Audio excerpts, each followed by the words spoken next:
My name is Geoffrey Dunn. I'm a fourth-generation native of the Monterey Bay. I was raised in the Santa Cruz Italian fishing community, did my education in Santa Cruz, and at a very early age became interested in the cultural history, not only of my own family's history, the Italian community's history, but the multi-ethnic history of the Monterey Bay region. Chinese immigrants, the history of the region's native peoples, the Spanish period, the Mexican period, Asian American immigrants, and of course Italian immigration to both sides of the bay, predominantly Sicilian on the south end here in Monterey, and Genovese, Ligurian seafarers on the north side of the region.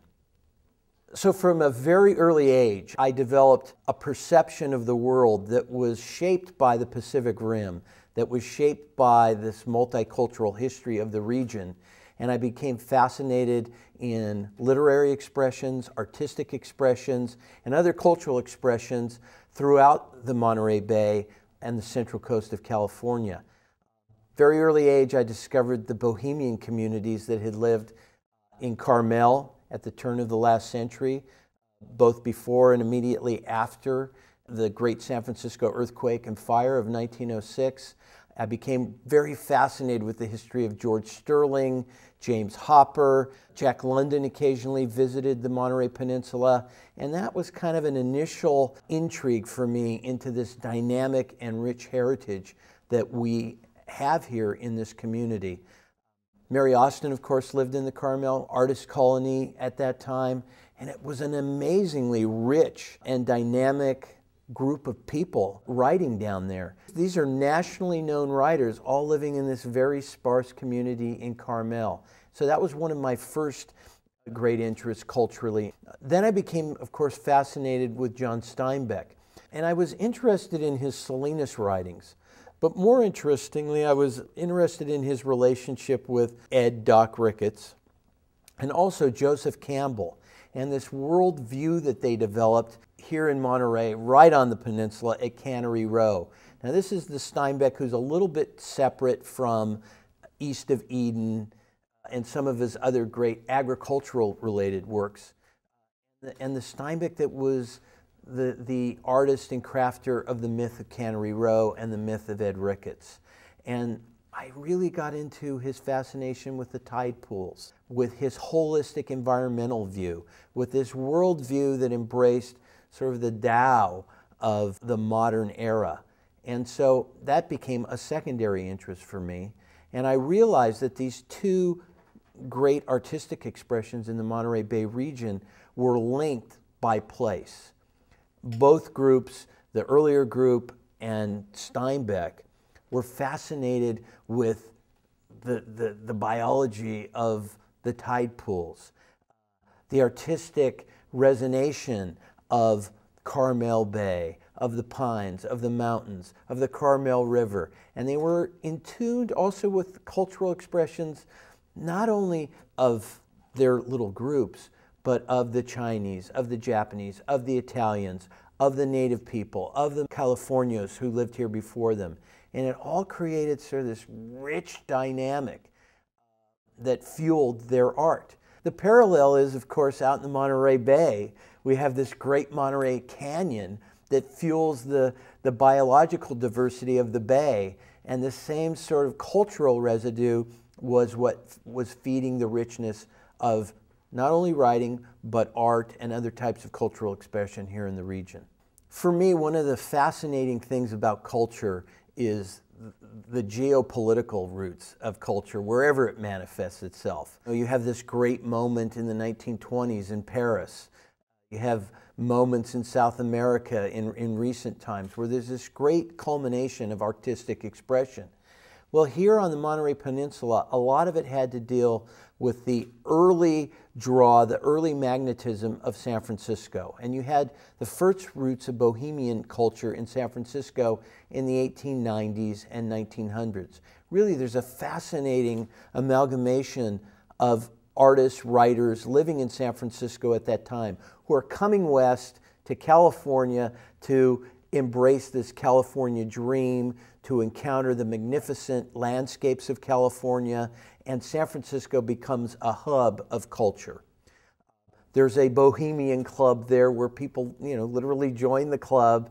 Originally, the club was a formulation of writers and artists living in the city and in Northern California, and it later kind of shifted to this elite political economic organization. But in its early days, it was focused on cultural activities. And a couple of key figures in that group as artists and writers were the writer George Sterling, Jack London, the painter Xavier Martinez, and a host of others. But let's just look at those three individuals because they wind up having impact here on the Monterey Peninsula. George Sterling is a native of Long Island, New York, the descendant of whalers from the New England whaling community. His uncle comes to California as a real estate developer in the late 1800s. Young George follows suit, comes out here originally to work in real estate. But there are a handful of old poets and writers in San Francisco who capture his interest and imagination. And within a short amount of time, he segues from being a real estate magnate under the influence of his uncle to being a writer and poet tremendously under the influence of Jack London and other Bohemian writers. Jack London's his best friend. And they spend long periods of time living in the Piedmont region of the Oakland Hills together and spending time in San Francisco. They had a favorite restaurant that they used to hang out in San Francisco called Copa's, and that was the center of the Bohemian activity in San Francisco. Sterling had a hard time getting work done with all these influences around him, and he wanted to come down to a quieter, more nature-oriented life here in Carmel. And so he buys a lot in Carmel and begins to bring other friends and associates down to Carmel to create this artist colony. Sterling is a very significant American poet in the first 2 decades of the 20th century. He's widely published, but he embraces what I would call a romantic view of poetry as opposed to the modern view of poetry. And it fits Carmel perfectly. He's a romantic poet, writes in rhyme, in iambic pentameter rhythms, traditional poetry, the Keats and Shelley kind. He doesn't tap into the modern thread of American poetry originated by Whitman and other more contemporary American writers, including T.S. Eliot, Pound, etc. So he's kind of caught in this romantic moment, but is widely published and also a very beautiful essayist. And he's the subject of one of London's first novels, important novels, The Sea Wolf. He plays a central role in that novel. Okay?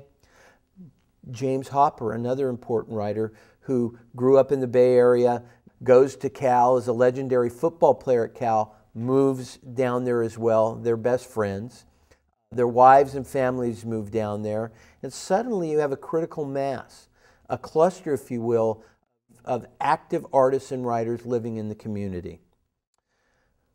Another person who comes down, and it's one of the great tragedies of Carmel, is a young poet who had become friends with a group of writers and bohemians in San Francisco at this time.